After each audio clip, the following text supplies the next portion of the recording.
আয় আল্লাহ, ঢাকার শহরে বিমান দুর্ঘটনায় যারা দুনিয়া থেকে নিঃশেষ হয়ে গেল, আয় আল্লাহ তাদেরকে শাহাদাতের মর্যাদা দান করেন, জান্নাতের উঁচু মাকাম দান করেন। তার মা বাবা হাল পরিবারে যারা আছে সবাইকে সবিরিনদের অন্তর্ভুক্ত করে দেন। পরিবারে এই সন্তানগুলো যারা হারাইলো এর বিনিময়ে উত্তম নিয়ামত দান করেন।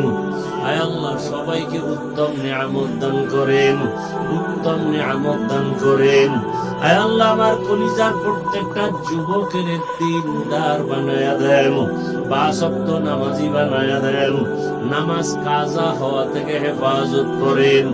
নবীজি সাহাবায়ে কেরামদের আদর্শ আমাদের বানায়া দেন, গুনাহের প্রতি ঘৃণা জমায়া দেন, নারীদের ফিতনা খেদমতের ফিতনা থেকে হেফাজত করেন। আয় আল্লাহ আমাদের হায়াতে বরকত বাড়ায়া দেন। আম্বিয়ায়ে কেরাম, সাহাবায়ে কেরাম, শুহাদায়ে কেরাম, আউলিয়ায়ে কেরাম, আসাতিজায়ে কেরামদের মাকাম জান্নাতে উঁচু বানায়া দেন।